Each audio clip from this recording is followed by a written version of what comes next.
When it comes to entertainment and its potential influence on our kids, it seems like these days we might accidentally distill it down to one word: screen time. And while that issue is definitely, well, an issue and one that we talk about a lot, the reality is that different forms of entertainment function in different ways. Hey everyone, Adam Holz here, your host of the Plugged In Show, focused on the family's weekly conversation about entertainment, pop culture, and technology. Thanks for joining us today. We are glad that you're here. Well, as parents, we would do well to be engaged when it comes to how our kids are interacting. And, I'm talking about phones, but also the entertainment that they engage. Maybe that's on their phone, maybe that's through the television screen or some other screen.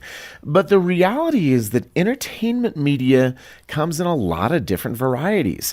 So today in our first segment, we're going to dig into the question of how different kinds of entertainment pursuits, from movies to TV, music, video games, YouTube, even books, short form videos, might actually shape our kids in ways that aren't as similar as we might think. And it's a topic we explore in depth in our new Plugged In book, Becoming a Screen Savvy Family. And I'll have a little bit more to say about that later on in our conversation. And in our second segment, I'm going to be talking with Rebecca St. James. And depending on how old you are, you might remember her from her singing career in the 1990s. Or maybe you know her from her current co-host role with Dr. Danny Huerta on the Focus on the Family podcast, Practice Makes Parent. We're going to talk about how celebrity culture influences girls especially, and we'll also talk about the upcoming feature film about her family, the Smallbone family, Unsung Hero. So with no further ado, on with the show. Joining me today are Kristen Smith, Bob Hoos, and Jonathan McKee. Hey, everyone. Hi. Hello. Hey. Well, before we jump fully into our first segment this week, I often like to ask you all a question related to it. And this week's is a pretty easy but interesting one in my estimable estimation. See what I did there? As you think back to your childhood and your adolescence, what kinds of entertainment would you say influenced you the most deeply, and why? Who wants to go first? Kristen? Sure. Okay. This is a fun one. And I don't feel stressed answering it. So that's good. Yeah. I try not to stress you out this early in our conversation. I think books are my top. I read so much as a teenager. I mean, I still read all of the time, but good for that's you. my absolute favorite. And then a close second would be music. Okay. Yeah. Mr. Hoos? Okay. What do you think? Well, I was thinking when you were asking this question, I thought, back when I was a kid, cave drawings were a big thing, but you had to go find the chalk. That's right. And your mom would be like, "No, not the blue chalk, little Bobby. I need the black chalk for our cave Look drawings." out for the dinosaurs. But it really was a very different era when I was a kid. I liked video games, but video games were just really getting going. They were just starting. It's like 2 pixels. Yeah, just little tiny things, no big deal. And I liked movies, but my family were poor and we never went to movies. So TV was the medium that really influenced me the most. But here's the thing. There were only 3 networks: ABC, NBC, CBS. Right. And so the way God intended. Yeah. Right? So there were only 3 shows at any given time that you could actually watch. And in a way, that narrow field actually forced them to be more creative, in my opinion. Okay. Because like today, you've got 1,000 different options. True, yeah. And so nobody's thinking about getting a huge share of stuff. But back then, they wanted as big a share as they could. So they were trying to come up with these creative ideas that they could also then draw in as many people as possible. And ultimately, what that meant was that these shows were family friendly. Yeah. And that was a very interesting aspect of when I think back about the shows from back then. Those shows, because they sort of informed my family ethic. Yeah. And so as an adult now, there's so many of those elements that I sort of lean on, even some of my conservative values that came from the fact that I didn't have as many things to choose from. Oh, that's cool. That's so interesting. I want to ask a follow-up question. We don't usually do full-blown conversations on my icebreaker question, but people may not know that prior to your stint at Plugged In, you you were a stage performer, and Yes. you were part of a comedy troupe, Custer Can't and you tell Hoos. in his voice? Yes, he's got the best voice of anybody on our team, bar none. I am curious. I don't know, Adam. I like your mellifluous tones. I do. Okay, fair enough. I will accept the compliment. So my question is, do you think that your engagement with TV somehow shaped or inspired or otherwise influenced your getting into showbiz? Maybe on a fairly, low level, but that's what you did. You were a performer. That's right. And it certainly wasn't Hollywood level at all. Yeah, and I wasn't trying to demean your contribution. Not at all. Yes, I think the whole aspect of having limited options, and you were looking at how they fit in your life and how they informed the things that were around you. And entertainment was very much, I think, for me, inspired me to get involved in it, and then finding something at school that I could plug into, and that's where it began. Finding things because I like to sing as well, and so I wondered. I was going to ask you that, and so I could find both of those on stage, and it sort of grew from there. But it began with finding that interest in turning on a really good TV show. Yeah. Can we just ask whose questions the whole podcast? Right. I just want to listen to your life story. Tell me more. Well, we'll have to do that maybe on a future Maybe episode. on a future one, We'll do the life of Bob. That'd be so Wheel out fun. the old guy and ask him questions. Bob, did you know the Beatles personally? Well, Mr. McKee, what do you have for us today? Well, I just want to let Bob know that I had 4 channels growing up. Ooh. 4. Because we had PBS so that's also. one more than you. Yeah, so, that's right. But yeah, no, interesting as you're talking about that, nostalgically thinking, it's interesting. It depends really, Adam, on how you word the question. Because if you're saying what influenced us most deeply, it's like some of us kind of think, well, what influenced us negatively? It's interesting as I think about those things. I think the thing that influenced me the most, though, was music. The stuff that I was playing over and over and over, and especially my latter years in high school was the late 80s, and gangster rap was just starting to emerge. It was kind of probably like a kid today encountering Game of Thrones, like, oh man, I know I shouldn't be watching this. There's so much content, but it's done so well. But those and dragons. That's what it was like. These incredibly talented guys putting these beats together. And I just started listening to it, and I noticed kind of my language start to change, my attitude start to change.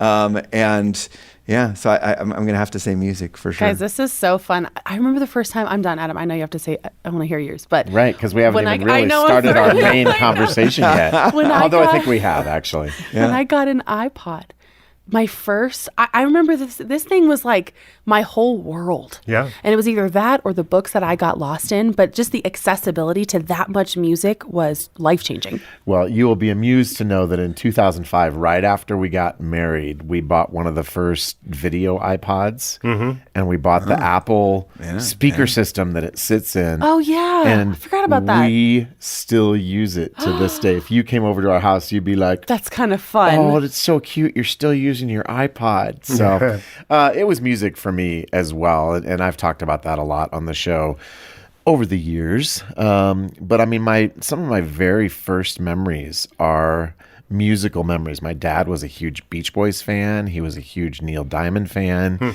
And then I had cousins, right? There's always a relational connection. Well, there's often a relational connection somewhere, and they listened to Kiss. So I got, Kiss Destroyer in 1976 when I was 6 years old, and they listened to C.W. McCall, and so I had a Convoy, a 45, and you have to be a certain age to even know what that is. What a 45 is. I don't That's even know what you're a talking record. about. It's a single. Okay. Exactly. You don't really know what a 45 I'm is? dead serious. I have no idea what it is. Oh, you're so young. It's cute how young you We are. should take a poll. Like, how old is our audience? I'd love to know. But that's the thing. I that'd was be great. thinking. Let us I was know. thinking some of the younger people, younger listeners, probably all the different things we've talked about are going, what? What is that? Yeah. What's an iPod? Yeah.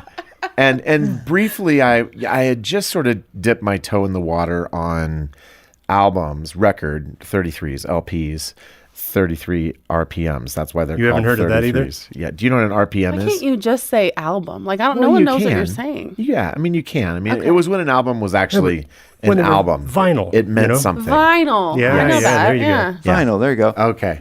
We'll is stop good. having the old guys team up on the That's right. youngster. It's not very nice. Good to know. But for What do me, you know, Jonathan, little I think that whippersnapper? music influenced me in a different way than it did you, or maybe a parallel way. For me, it was an emotional outlet. And so I identified with the artists I listened to. I identified with the lyrics. The artists.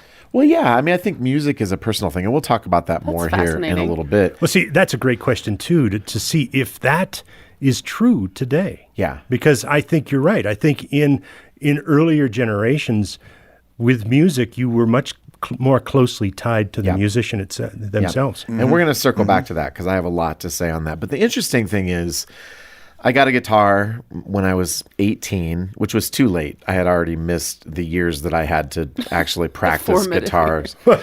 And I've always dabbled in music.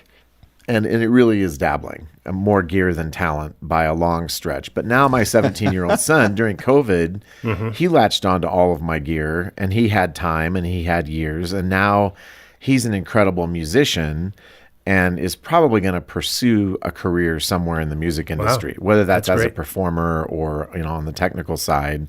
And I would say then, we begin to see even the intergenerational influence, because had I not had all those instruments sitting in the basement, True, yeah, he yeah. wouldn't have picked them up. So, and I have mixed feelings about that. There are times I'm like, oh, it's fantastic. And other times I'm like, oh, I'm not crazy about some of the stuff he listens to. So anyway, longest icebreaker in history. Let's now have our real talk.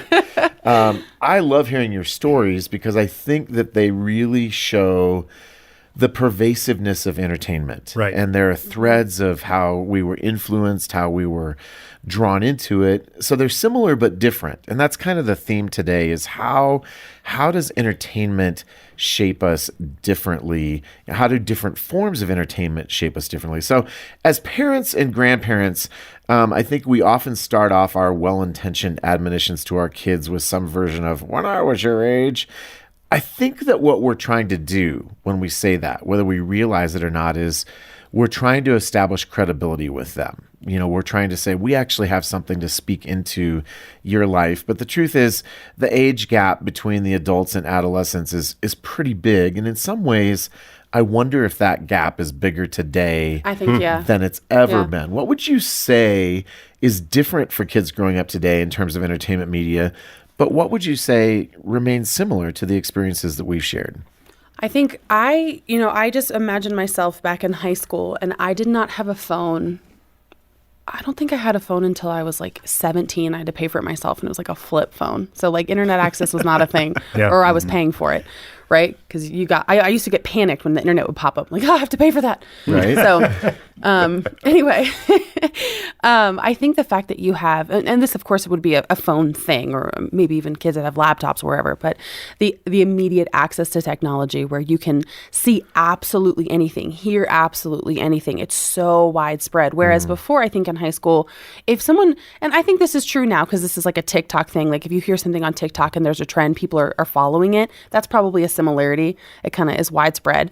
But I think you have so many more options now that kids can look and see all of these things and really have probably more of a niche than they even did back then, right? And Which so, in some ways makes our job as parents even harder. Right. I would agree right. with that, yeah. And I think back then you have these like few options. It felt more of like this communal experience. When someone heard about something, it was this Right. togetherness. Right. And really that's not the case now, I don't think. Yep. I would agree. And just launching off from there, I think I was talking about the 3 networks and how Yeah. things have really expanded now, Right. where, Yeah. where you've got thousands of options to stream at any Right. time. And what kid is watching any of those networks for anything? Right. Right. They're right. not. And if they're even watching TV at all. And the fact is that everyone who's creating all these thousands of different options, they're not thinking about, bigger picture things. Nope. Like you were saying, they're marketing everything to a niche, Yep. down to some little small You group. have to though. Because, you know? yeah, exactly. They're doing that because they know I'm not going to get a huge share of Yep. stuff. I need to get my group of people that are going to support me, and that's how we'll make our money. Yeah. Yep. But there's advantage to that. Sure. In that you can find things that you really like. They're sort of tailored to what your specific interests are. But on the other hand, there's also a negative in that you don't often get the wider picture. Yeah. Sometimes you're just nailed into that very, very narrow view, and that can be negative. Yeah. It's so weird comparing today to yesterday, so to speak, because you think of kids growing up in the 80s, like myself as a teenager, 90s, the kids I remember working with back in the 90s. It was so different because, like Kristen, it resonated with me when you said, when I got my first iPod, you had that device you could bring into your room. And the closest thing that was to probably Adam and I was a Walkman. It was our, in fact, my kids would tease me because they had iPods and I would be like, hey, grab your Walkmans. And they'd be like, Dad, it's not a Walkman. It's an iPod, but it's interesting because when you look at the devices today, it's so much more. What you had was a device that you could have entertainment kind of at your fingertips very quickly by hitting a button, where a little different than Adam and I, who had to fast forward or maybe listen to the whole album, Well, we had to go to the store and buy the physical media first. Yeah, and that slowed things down immensely. Streaming is much different than going and buying it and deciding whether the clerk is even going to give it to us because there was a warning label on it.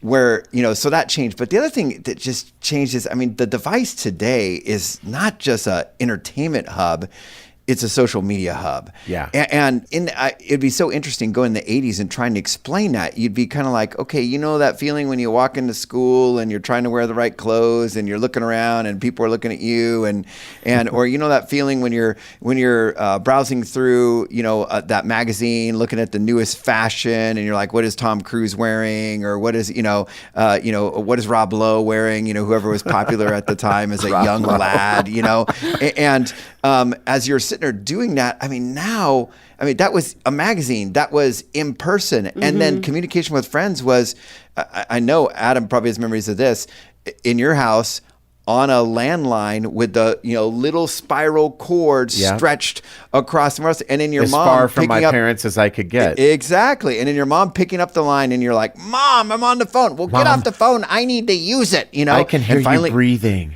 Yeah. And you would absolutely. It was this funny thing because there was this one phone in the house, and then call waiting came. So you're like, "Well, Mom, if Grandma calls, it's okay because there's call waiting. I can go." So these were like the issues of the day back then. Yeah, and you were trying to communicate with friends. You wanted to be with them on the phone or in person.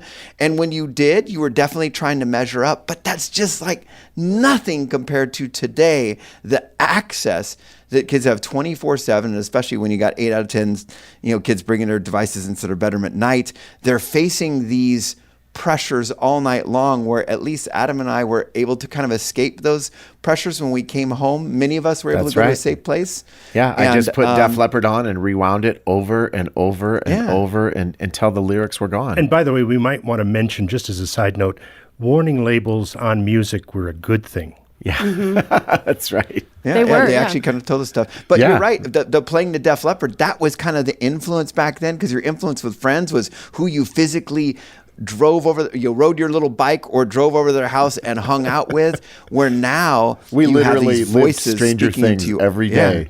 Yeah. That's the only way to explain it. So it's a different world. Yeah. I think too, and Jonathan, something you said triggered this thought. When I was younger, I was homeschooled, so this is like it's different than going to public school. And we lived on all this land and had all this space, right? And I was born in 91, and so I didn't have really a lot of technology as a kid, like at all, like maybe a couple channels. I only remember watching PBS. Yeah. And then as I got into high school, even still, you don't have that direct access to the internet until late college for me. Mm-hmm. And so I can't imagine, and I'm sure we're going to talk about this, just like you were saying, Jonathan, this influence on younger children to have all of these things. We had it, but I feel like it was a different dose. Yeah, it was. And even early on with the internet, you still were on a pay model. Remembering the days. Praise God, it's over. You had to pay 99 cents on iTunes to, to download a track. Nobody does that anymore. It's all streamed. That's right. And and even that, and you don't even since the early 2000s, it's totally different. You don't even think you're paying for it, but you are. You are. That's a great point. That is well said. Well, we're not the only ones paying attention to change, to trends, to influence. I thought it would be interesting to just talk briefly about what social scientists and those who study these things have to say about, what is the most influential screen and entertainment options for kids today. What do we know about that? I'm happy to chime in there. I mean, it's something we've talked about on the show before, but it is fascinating to me that, for the first, I'd say, decade or so, that devices were getting in young people's pockets from the pre-iPhone days where you had the iPods, right, the video iPods, and all of a sudden to, 2007, the release of the iPhone, 2012 is when America crossed the 50% mark for having a smartphone in their back pocket. And that happened with young people as well. So all of a sudden in 2012, we saw this huge change. By the way, that's the year Snapchat came out. That's the year Instagram became a thing. This literally became this massive switch where communication all of a sudden now came to these devices where you could be on social media in your pocket. And the question you just asked is, what is everybody saying about it? For a decade, literally, people were like, how's this affecting young people? How is all this movies in their pocket? How is all this music in their pockets? And it wasn't until about 2020-ish that really there was kind of a consensus of, hey, we could talk about video games, we could talk about movies, we could talk about music, but let's talk about the thing that's really affecting the self-esteem of young people. Let's talk about social media. Yeah. And that's the one thing everybody pretty much agrees on. And we could cite some studies like the one that Dr. Gene Twenge and Jonathan Haidt did in 2020, where they pretty much took a bunch of researchers and said, what do we all agree on? And they agreed on two things. Mental health is getting worse. And it really comes down to social media, especially with young girls. And so that's what everybody's agreeing on. And since then, legislation is changing. Lawsuits are starting to happen where, hey, our kids are all depressed. Big tech is just handing these, devices to our kids. Well, really, it's parents that are doing that. And we all are kind of, sitting there scratching our heads, still trying to figure this out. But I tell you, social media is the focus of my attention. Okay. Because as much as music and entertainment, all this other stuff, sure has effects. The thing that, it's kind of like when it comes to driving, drunk driving would be my focus, the alcohol and cars and all that. I want to focus on what's killing the most kids. And the device in their pocket, social media is having the biggest effect. Yeah, I'm interested in what you guys are saying, but I was thinking about my sister, who is 18, almost 18, I think. And are you asking us? I'm asking. Do you know how old my sister is? I've seen a lot of YouTube, Snapchat, and streaming on like Netflix or something like that. Those are like the three prevailing outlets, I guess. Yeah. I mean, you have young daughters. Yeah.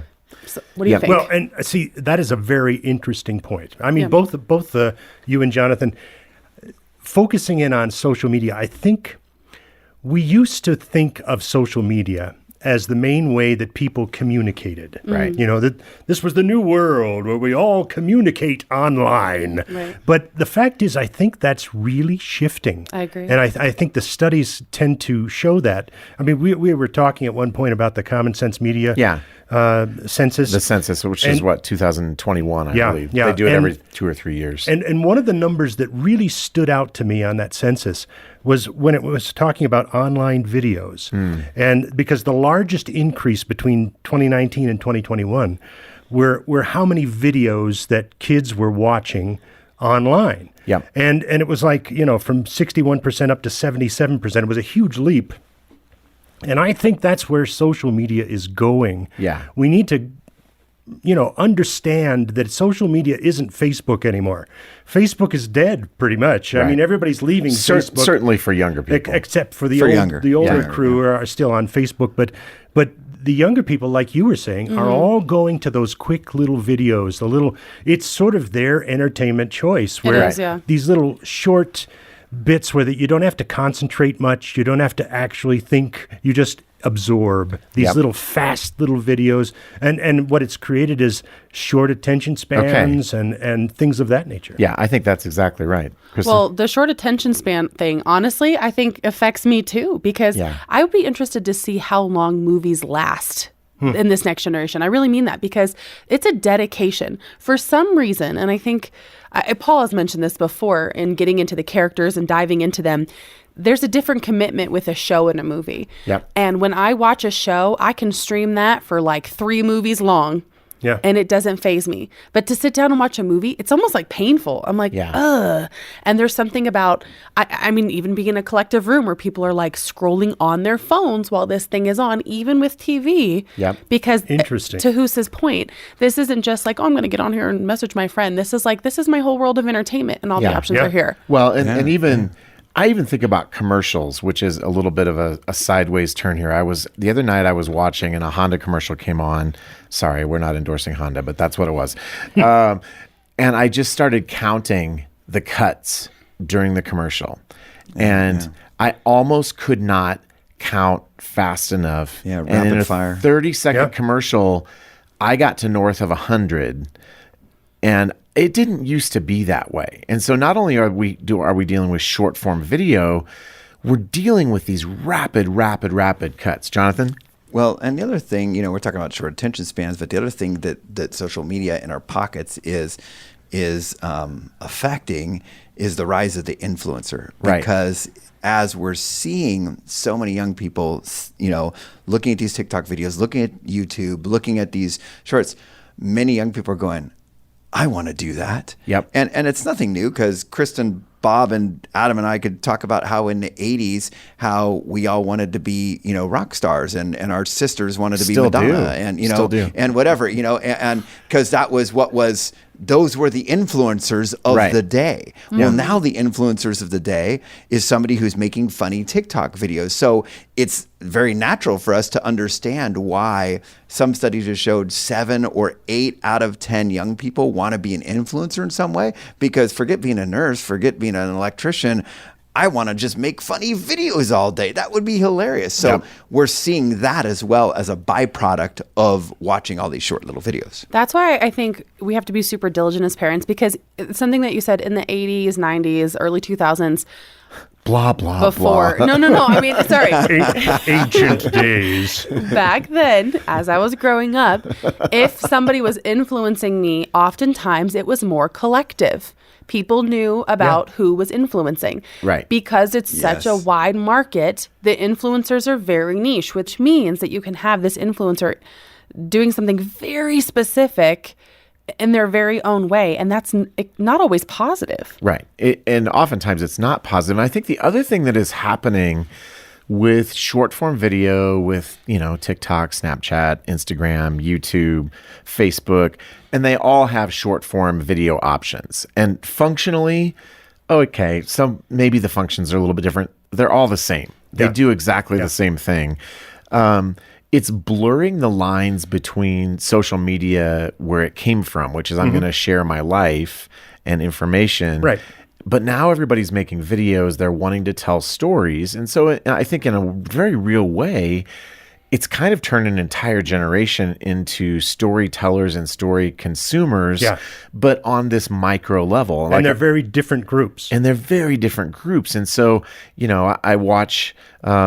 I'm on Instagram. I know it's crazy, but I am. I didn't know that. And TikTok. And you watch... You're on TikTok? I'm not on it as a content producer. Okay. I'm on it as somebody who, consumes media. Yeah, Sorry. exactly. Okay, there we go. Gotcha. And there's this weird blurring of the lines in every way. And I think even thinking about influencers, and this is short personal story, and you're going to laugh. My brother, who is infinitely cooler than me, and kept all his hair, and I'm still working through that. He's 10 years younger than me, and he's always been very savvy with all kinds of things. And he just started a YouTube channel, and he's a gun enthusiast. And his YouTube channel is all about his guns that he's bought, and demos, and safety videos, and all sorts of things. Fun. It is kind of fun. Mm-hmm. But you know what it made me do? It made me think, I want to start a YouTube channel about the things.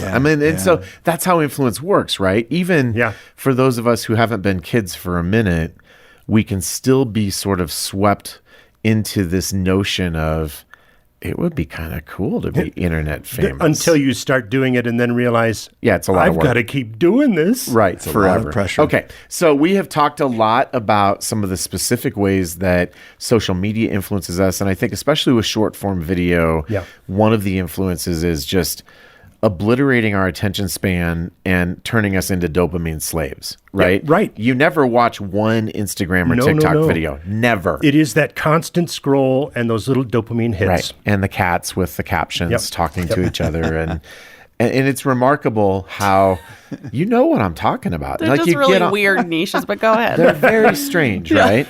You never spend 2 minutes on one. It's 15, 20, 30, 40. And you never get done with that time and think, well, that was time invested well.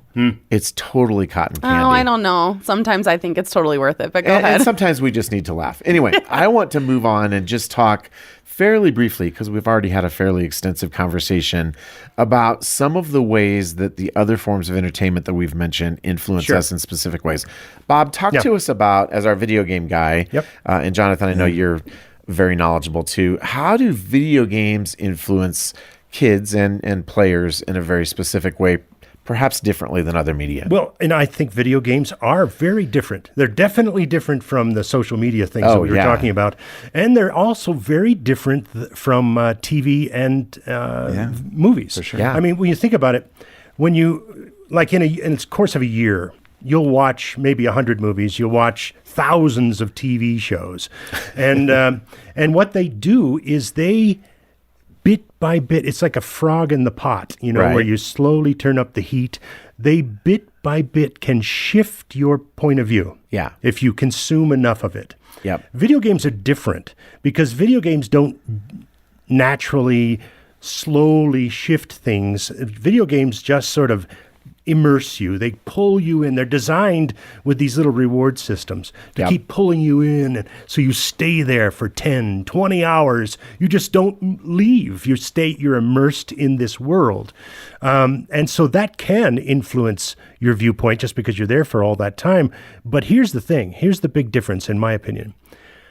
More and more video games these days are adding choices. And I mean, you choose, like you'll have maybe 3 different choices. You choose A, B, or C in your dialogue interactions. You can choose to do the right thing or a good thing or a negative thing. And those influence the story. They shape the story. And in a way, I think that's actually a positive thing. Because you see consequences? Exactly. You see consequences. And if you go back for a replay and choose a different direction, like say you play the good guy through the first time through, and the next time you say, okay, I'm going to play the bad guy this time. I'm going to be Darth Vader I'm going to this be time. the dark character, and see how that reshapes the story, And it gives you a contrast. It gives you an A-B contrast, so you actually see how bad choices can result in bad results, Yeah, it's interesting because I think there's a lot of positives with video games. I'm not against video games. Parents always ask me, should I be concerned? And I always like to say, well, tell me why you're asking. And it usually is followed up with a story of one of their kids, usually their son, usually young, who is socially not venturing out of the house much, who's spending too much time in front of that screen, who mom and dad are finding, and now he's kind of lying and manipulating, doing anything to keep playing more. So the thing that's hard about it is video games, I think, can be positive, like you say, with so many things, in moderation. I dare say, compare it to I think a lot of people would say, hey, a glass of wine could be really great, but if you're drinking a bottle a night, it could be a problem. Right. And the thing is, could be with video games, I honestly, I have a threefold concern. One is lack of exercise. If kids are spending so much time in front of video games, sometimes they aren't as engaged in other physical activities. Yeah. That's not, of course, I know there's parents out there saying, my son's on the football team, but he also loves video games. That's great. I'm glad your son's outside exercising. There's a lot of kids who aren't. And then from there, the other thing is the lack of socialization, because a lot of kids find that they just prefer to just sit there and just them and the game, and that's their socialization, which leads to my third point that concerns me, which is the socialization they do have is that now video games, most of them, you're connecting to a bunch of strangers and playing with a bunch of strangers, and sadly, there's a bunch of creepers out there. And so my third concern is that, you're now in this actually social media world in a way where you're kind of talking with all these people that you just met. And a lot of young people are playing games with guys that just, most parents wouldn't drop their kid off at 2 a.m. in the wrong part of town to engage with some with this creepy 50-year-old guy in the basement. Yeah, but that's what a lot of parents are doing when they allow their kids to just be on, video games on the chat there, or, using other apps that we all know have emerged where if the chat is locked on a video game, just simply go to, to Discord or wherever. Discord. Exactly. Yeah, exactly. So, well, and I think that one of the distinctions I want to make with video games is video games are a form of very actively engaged entertainment, whereas watching a movie or a TV show, right, in some ways it's fundamentally passive. A video game, you are actively engaged, and depending on what the content is, like you were saying, Bob, it can be good or bad, Yeah. but it's a different form of engagement. And the other thing I wanted to point out, and one of the issues is that, especially for boys, if boys are having problems with school, if they aren't fitting in, and boys have problems, right? Video games allow a place for them to be successful. And you use the word rewards, Bob. Right. And in his book, Boys Adrift, Leonard Sachs talks about how one of the issues with video games is they get used to succeeding there, and, that just one more level. I just want to level up. But leveling up in a video game, even if it's a challenging video game, is still going to be harder than leveling up in real life. And so it becomes potentially an escape where they can have a counterfeit form of success, but it can potentially make engagement in the real world, which is messier, it can make it harder. And I'm not anti-video games, but I have seen this even with my own son, that it's more fun to level up and play Fortnite all night than it is to try to battle his way through a calculus class. So first of all, my oldest is 6, okay?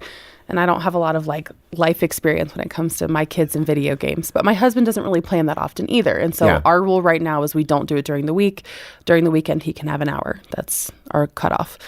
But I thought what you said was really interesting about success and leveling up and how that's difficult in real life. I think one way you can see this, and I think this is maybe just parents be mindful of this, is that, after video games and after you graduate is real life. You get married, you have a family, you establish your life together.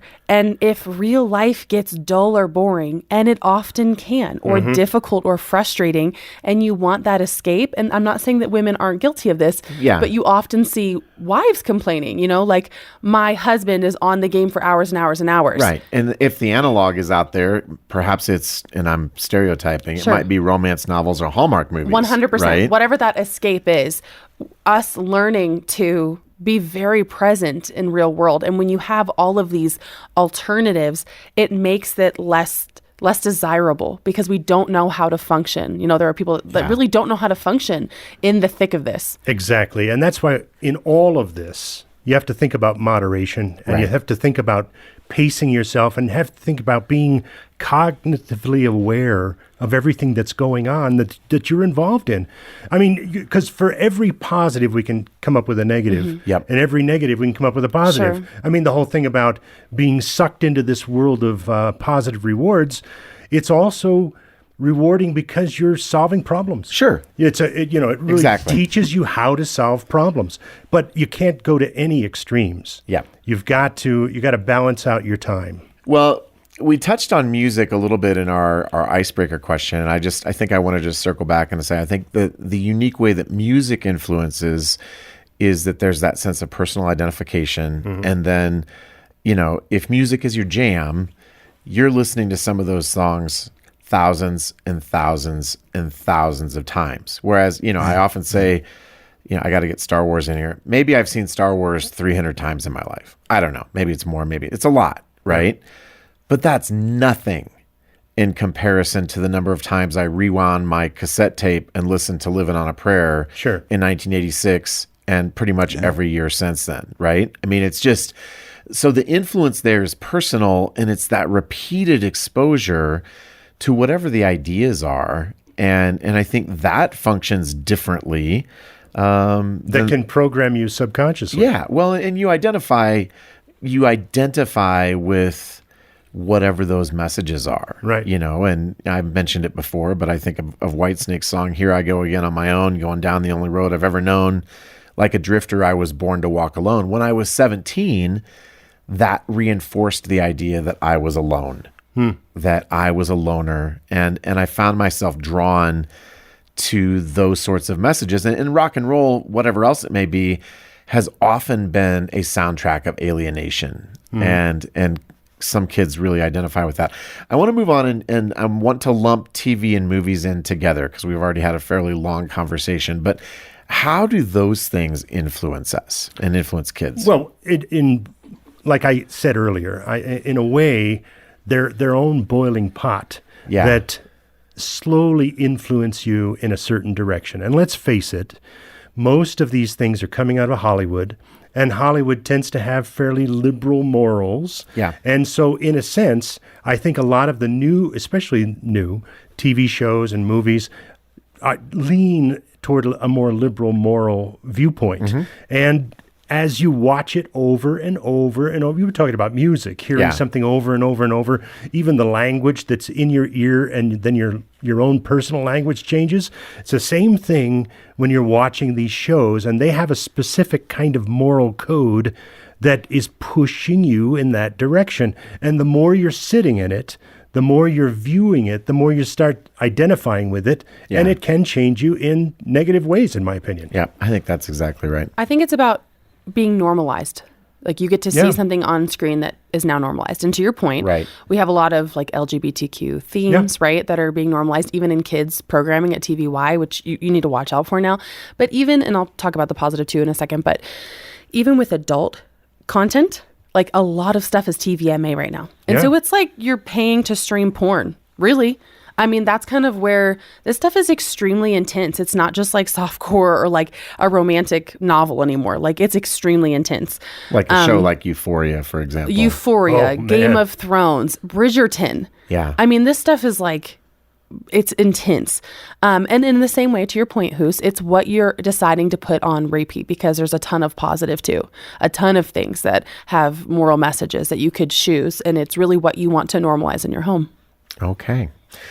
I think that we could probably say more about that, but I know that we have already had a fairly long conversation here. And I hope that as we have talked about this today, that we've differentiated this idea of screen time. We sometimes use that word as a shorthand for engaging in an unhealthy way. But the fact is that our screens, our devices, enable us to connect with all sorts of different kinds of entertainment. And especially with our kids, I think it's important to really know your kids, right? To see what they are drawn to understand the influence and the attraction, and to be engaged. Maybe they're into TikTok, maybe they're into music. I mean, there are a lot of different things that we've talked about here today, but be a student of your kids and be thinking through, how do I create boundaries to protect them, and how do I engage in their world so that we can have an ongoing conversation?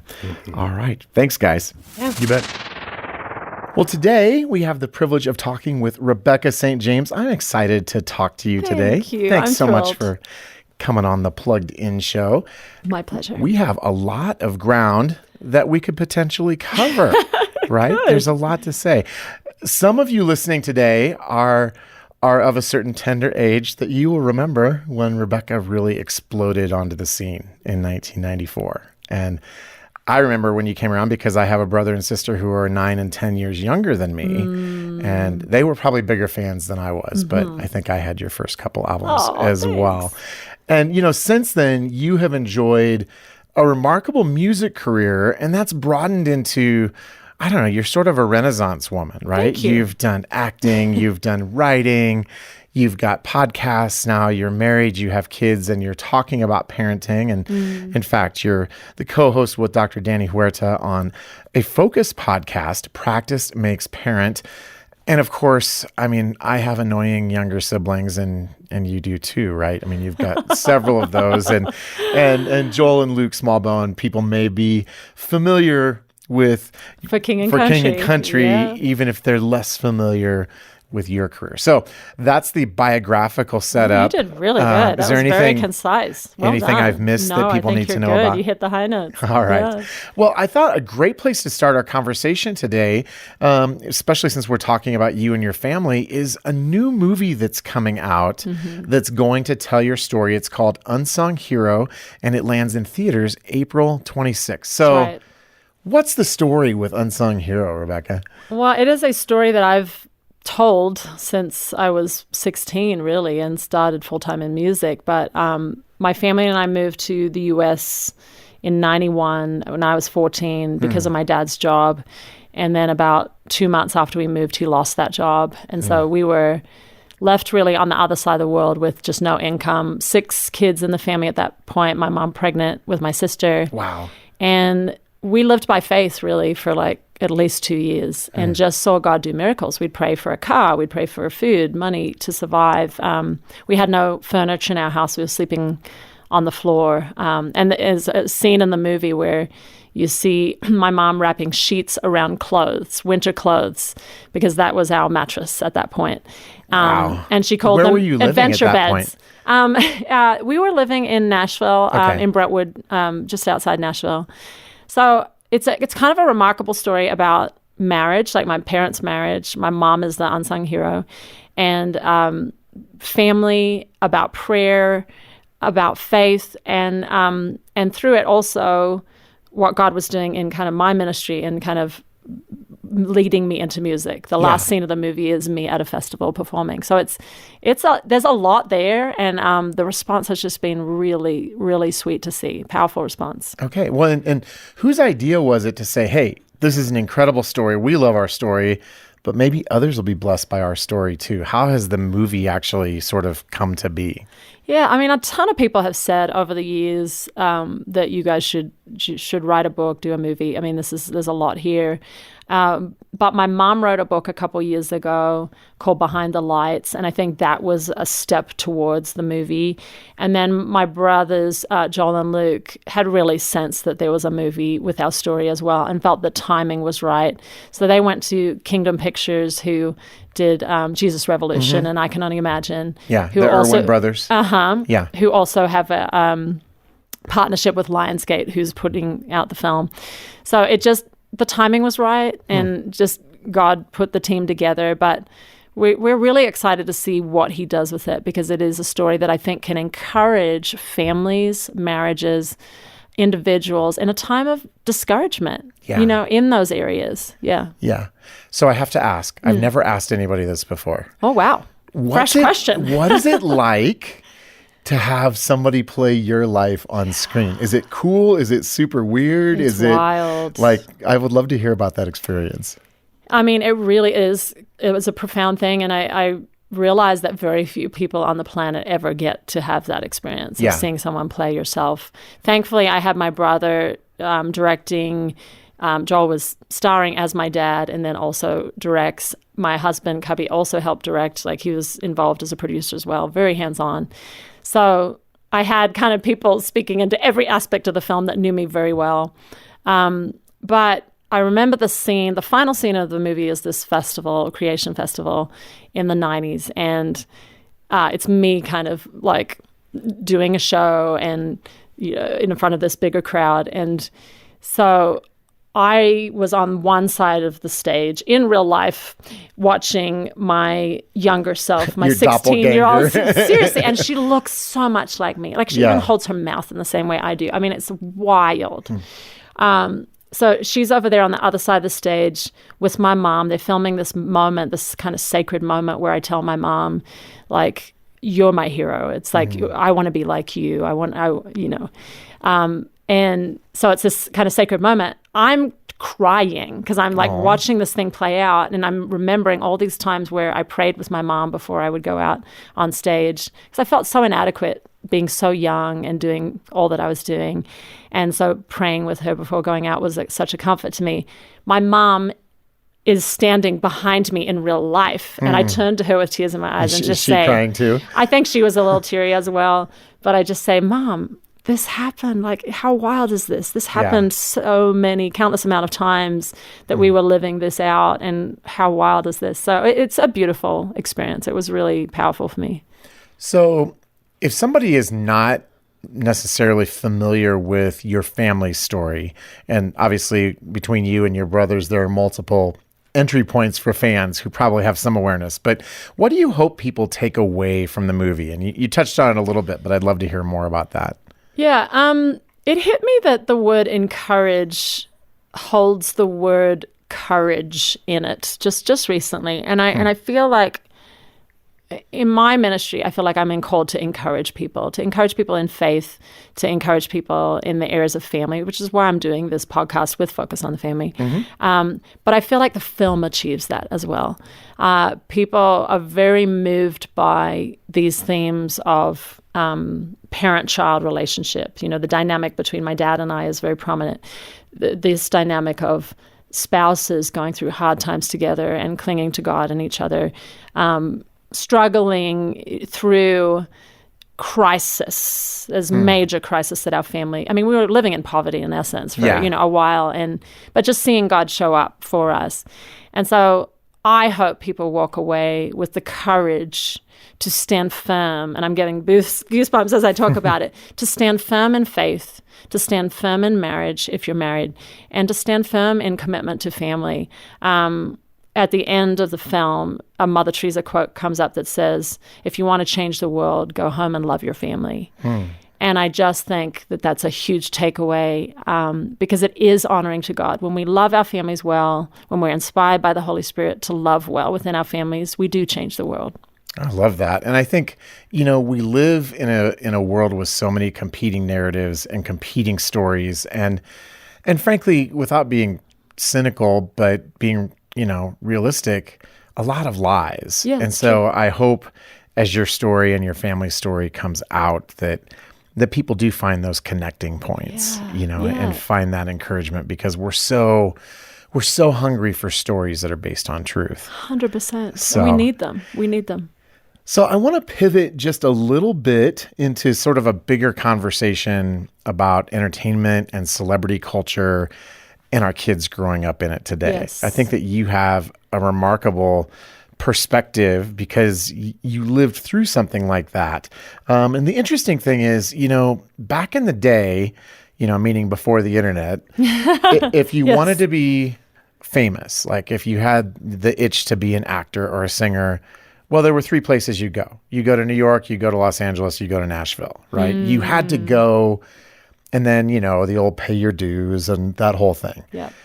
Then the internet comes along, right? And, people like Justin Bieber trailblaze this entirely new paradigm of anybody can be famous. You can be famous in your basement. I can be maybe not a performer, but I can be a social media influencer.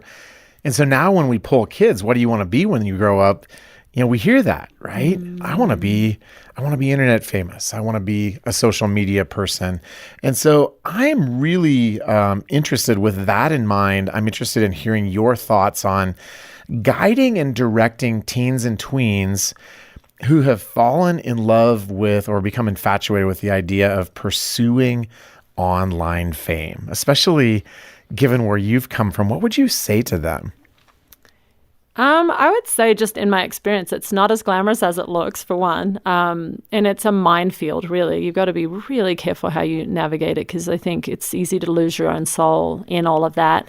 I was blessed in that I grew up around music. And so, I went to my first concert when I was 6 weeks old. And my dad was a Christian concert promoter, so he'd bring Amy Grant and Whiteheart and all these bands from Petra. Petra. All these bands, Striper, to Australia, and tour them around. So I grew up around it. So I think I knew I knew that it wasn't as easy as it looks. I kind of saw that life of like, it's a lot of hard work, and it's a lot of being away from normal life and friends and family.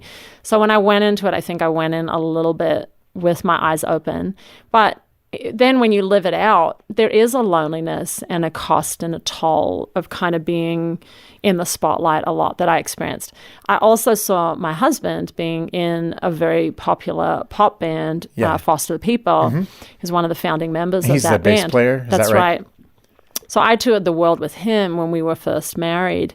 And so I saw that as well. And yes, there is some really amazing moments where you're seeing the crowd just like, be ecstatic singing, their song, or back in the day, my songs, word for word. I mean, there's a joy to it. And then seeing people's lives being changed too. Like I got to see that through my music. But there is a toll that it takes on a person, because only God was built for glory, right? Yeah. Not built. He is glory. He deserves the glory. He has and always has been the only person that can handle glory. Whereas I think in our humanity want to be these little mini gods, right? Like it's what Lucifer did. He wanted to be like God. And so I think we've got to be so careful and probably speak to our kids about the trap of that. And I even look at some of the most kind of famous people in the world, and probably because of my experience, I feel sorry for them, because there's an isolation. No matter where they go, they're kind of known and put up on this pedestal. And there's a loneliness to that people just have to understand is a factor. And so I would encourage people to be really careful about that and really put your focus on, God, what are you wanting me to do with my life? Where do you know I will flourish? Where do you know is the right dreams for me? And I trust you to take care of me as I seek to follow you. I love that. And kind of a follow-up question. We talk a lot at Plugged In, and we talk a lot in our culture. We talk about screen time. We talk about social media. We talk about Very TikTok important. and dopamine. Hugely important. And I think that one of the things that can happen is, and this is, I'm going to toss an opinion out and you can react to it. I wonder, have we forgotten how influential music continues to be? Like, I think it's still, with all of the focus on this, is music, do you think, still the influential? Standalone, without the visuals. Yeah. Is what you're saying. Yeah. Yeah, I was thinking about that, because I was doing a podcast earlier today, actually, about media, and we were talking about this particular issue, and I was thinking, growing up, when we were in the car on long trips, we didn't have screens, right? To distract ourselves from boredom. Oh, the terrible thing of boredom, right? We didn't have that. And so we had to I don't have 5G. No, I know. Where's my signal? I'm panicked. So we had to get creative. We sang. We had conversations. We had to play games. I say had to. Like, it was so good for our developing brains. It was so good for our creativity. And I even attribute a lot of the creativity within our family from those times in the car where we had to get creative. But we also did have music. Yeah. So I think we had that in the car, and it took you to this other place that was a place of joy and wonder and creativity. And it was just that sonic world that you could enter. And I mean, you're the expert. You've done the research. That is better for your brain, right? Than being overwhelmed by a screen that's sound and visuals. Yeah. And so I think there needs to be a trend back to that. I love what you're talking about. Well, and I just think that we can lose track of the fact that music continues to exert tremendous influence, hopefully for good, but also potentially for ill, depending on what the worldview and the messages are. True. So I was just curious what, your perspective on that was like. Yeah, it's a powerful force, as you said, for good or for evil. And so we've got to be careful about not only what we're listening to, but what our kids are listening to as well. So we talked about the kids growing up with the allure of internet celebrity. I want to turn it the other way. If you are a parent and you have a child that is precocious, maybe they're a singer, maybe they're a dancer, they're interested in creative performing arts of some kind, what would you say in terms of guiding and shepherding those little hearts? That is a really big question, because it hits me right at my maternal core, because I have 3 kids that are all quite naturally creative and probably gifted in the arts. And, you know, I think if you had have asked me before having kids what I would have said to my kids about exploring music or performance of any kind, or acting, or any modeling, any of that kind of world, I would have said, run for the hills, you know. Yeah. And Why would you have said that? Can I interrupt you? Because out of fear, Yeah. out of fear, and out of probably what I've seen personally Yeah. of how it has, you know, knocked so many people that I know around, and even my own heart has felt really battered at certain points, you know, by that platform, and just how much it takes out of you emotionally and mentally and spiritually even. So, but, you know, I feel like I've come to a new place of healing and kind of freedom and joy about all of that, and have fresh eyes to see it. And so I think my philosophy is, if God is calling them to a form of ministry in art, then we are to encourage them, but also have our cautious, Holy Spirit-led discernment eyes to see the dangers. I think starting too young can be really, really damaging and scary for kids. Well, and parents may need to have a conscience check of their own. Am I really doing this for my kid, or is this about me? You know, I mean, 100%. how many crazy stage manager parents are out there living vicariously through their kids, right? 100%. A lot of them. A lot, yes.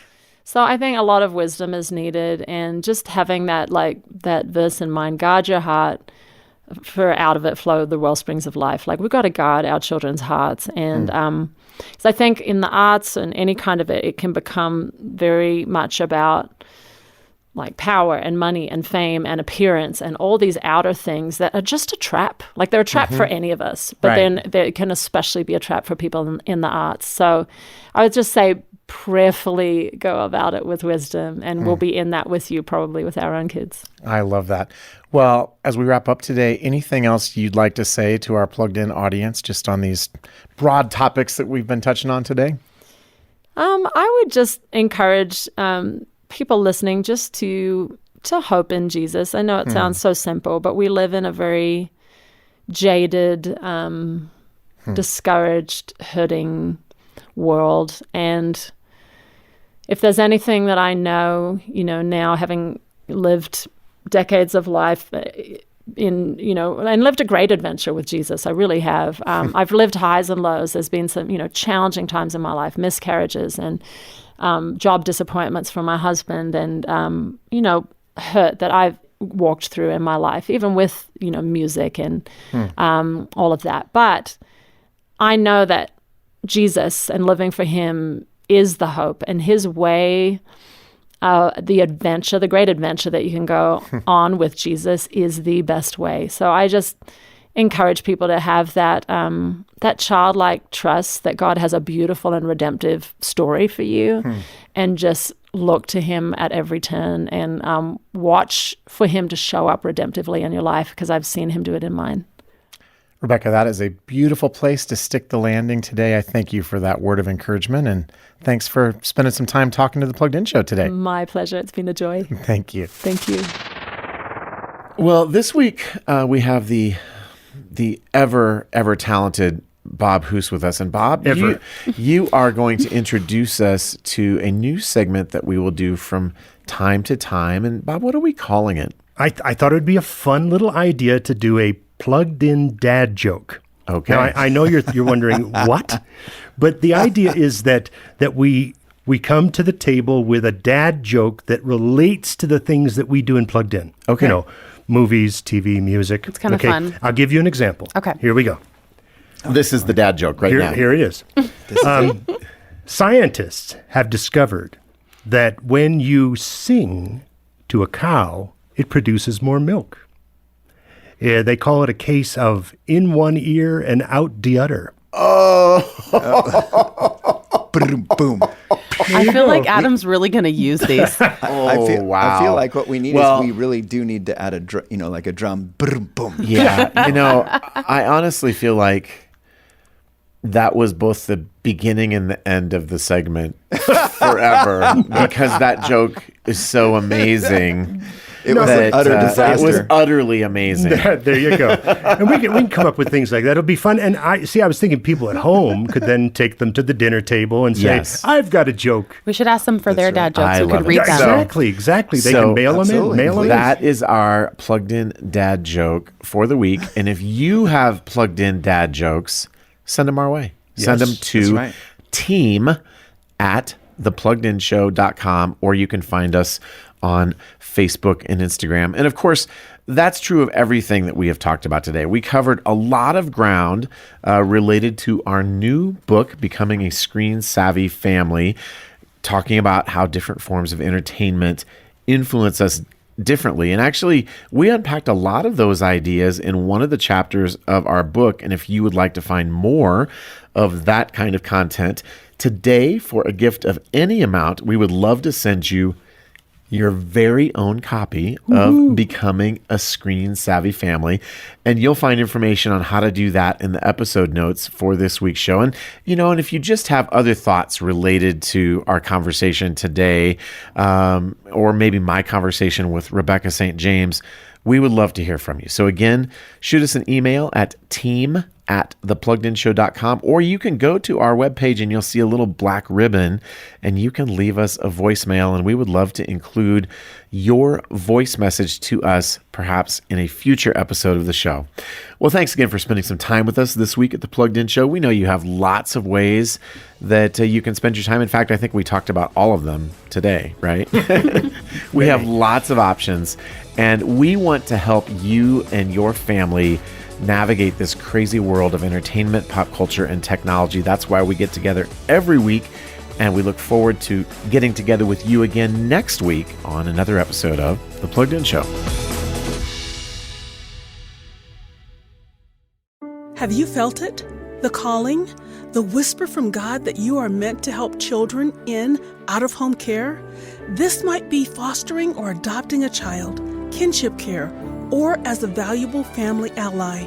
Focus on the Family has created a website that can help you find your unique purpose at waitnomore.org. No act is too small to a child or fostering family that needs your help. Learn more at waitnomore.org.